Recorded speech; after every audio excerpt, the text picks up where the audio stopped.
Domain निकालना है। ये जो फंक्शन है ये दिया गया है, इसका डोमेन उसने कुछ इस प्रकार से दिया है अल्फ़ा बीटा और गामा के फॉर्म में, और आपको ये ऐड करना है अल्फ़ा बीटा और गामा की वैल्यूज़ को। तो सबसे पहले हमें करना क्या है, सबसे पहला फंक्शन ये दिया गया और दूसरा फंक्शन ये दिया गया, तो दोनों फंक्शन का हमें अलग अलग डोमेन निकालना है। सबसे पहले कॉस इनवर्स है, तो कॉस इनवर्स के आगे का जो टर्म है that is what 2 minus mod x upon 4।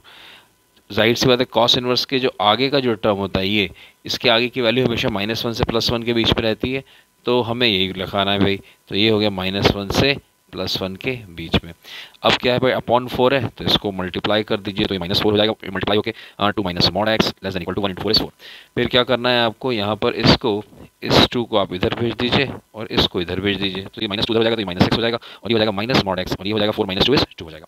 Sign change कर दीजिए, क्योंकि ये जो नेगेटिव साइन है ये वाला, ठीक है भाई, इसे हटाना है, तो इसको हटाने के लिए सबसे अच्छा है कि इस पूरी इनइक्वालिटी का साइन चेंज करिए, तो ये माइनस का +6 हो गया। साइन चेंज मतलब इसका भी साइन बदलेगा, तो ये लेस की जगह ग्रेटर हो जाएगा, यहाँ नेगेटिव की जगह पॉजिटिव हो गया, ये भी साइन पलट जाएगा और ये +2 की जगह -2 हो जाएगा। अब सबसे इंपॉर्टेंट है कि इसको सीधा करके लिख लीजिए, -2 less than equal to mod x less than equal to 6। Obvious सी बात है, मॉड एक्स की जो वैल्यू होती है, मॉड एक्स की जो वैल्यू है वो हमेशा -2 से बड़ी होती है, तो इसमें हमें बोलने की ज़रूरत नहीं है, हमें इसमें कुछ कहने की ज़रूरत नहीं है, तो ये ऑटोमेटिकली सही बात है। तो इसलिए हम डायरेक्टली लिख सकते हैं यहाँ पर कि मॉड एक्स जो है वो सिर्फ और सिर्फ लेस देन इक्वल टू 6 है। और अगर हमने इनइक्वालिटी पढ़ी हुई है, तो अगर mod x less than equal to 6 होता है तो एक्स की वैल्यू हम डायरेक्टली लिख सकते हैं -6 से +6 के बीच में, और ये हमारी पहली कंडीशन आ चुकी है। ठीक है, इसके बाद सेकंड फंक्शन जो है हमारे सामने, दैट इज़ व्हाट ये वाला फंक्शन है, दिस इज़ द फंक्शन। ठीक है, इस फंक्शन को अगर हम सही से लिखेंगे तो ये क्या है, ये पावर -1 दिख रहा है यहाँ पर, तो इसको हम लिखेंगे तो ऐसा कुछ ऐसा हो जाएगा, 1/log बेस ई है 3 - x। अब इसका भी आप हमको डोमेन निकालना आना चाहिए। डोमेन के लिए सबसे पहली जो कंडीशन अप्लाई हो जाएगी वो यहाँ पर ये हो जाएगी कि सबसे पहले denominator is not equal to 0। तो डिनोमिनेटर क्या है भाई, ये डिनोमिनेटर का ये वाला टर्म है हमारे सामने, ये नॉट इक्वल टू 0 हो जाएगा। ठीक है, तो हमने ये नॉट इक्वल टू 0 लगाया, साइड सी बात है, एंटी लॉग लिया, तो 3 - x is not equal to e की पावर 0। तो ये जो बेस है ये ऊपर चला जाएगा, उधर चला जाएगा, और ये ई की पावर 0 हो जाएगा। ई की पावर 0 को हम 1 लिख सकते हैं। तो यहाँ पर इसको सॉल्व करने पर साफ साफ नज़र आ रहा है कि x की value is not equal to 2 आ जाएगी। ये हमारी एक और कंडीशन आ गई। ठीक है, इसकी कंडीशन नंबर 2। इसके बाद नंबर 2 कंडीशन ये है कि ये जो लॉग है, ये जो लॉग का टर्म है हमारे सामने, दिस लॉग, इसके आगे जो 3 - x है ये हमेशा ग्रेटर देन 0 होता है, जो हमें अच्छे से याद होता है। ठीक है भाई, तो ये हो गया 3 - x ग्रेटर देन 0, तो x की वैल्यू इज लेस देन 3 आ गई। ये सेकंड कंडीशन आ गई, फर्स्ट कंडीशन, सेकंड कंडीशन और ये वाली कंडीशन, दिस इन तीनों कंडीशंस के बेस पर हमें फाइनल डोमेन पता चल जाएगा। तो अब करना क्या है भाई, आप एक नंबर लाइन ड्रॉ करिए।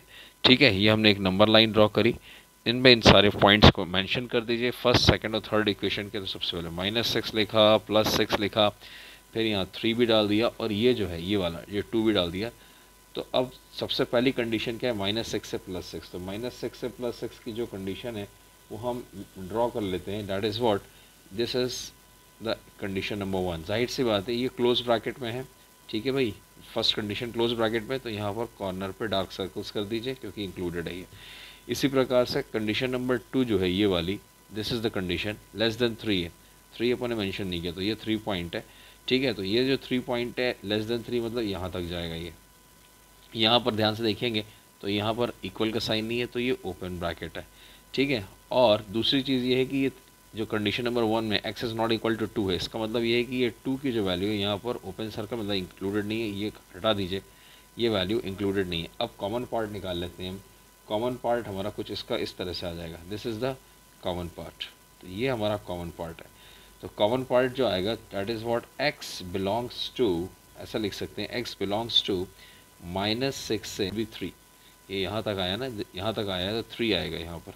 ठीक है, माइनस यहाँ पर क्या जाएगा, कौन सा पॉइंट माइनस करना है अपन को, ये 2 वाला इंक्लूडेड नहीं है, तो 2 हटा दीजिए। अब हमारा जो फाइनल आंसर जो दिया जा रहा है वो ये दिया जा रहा है, दिस इज़ द आंसर। ठीक है, -α से बीटा, इससे हमें कंपेयर करना है, -α से बीटा माइनस ऑफ गामा। ठीक है, तो साइड सी बात है, इन दोनों को आप कंपेयर करिए तो साफ साफ दिख रहा है, ये माइनस से माइनस, तो यहाँ से माइनस कैंसिल हो जाएगा, तो देयरफॉर हम लिख सकते हैं alpha is equal to 6, beta is equal to 3 and gamma is equal to 3। जो फाइनल आंसर हमसे मांगा जा रहा है that is alpha plus beta plus gamma.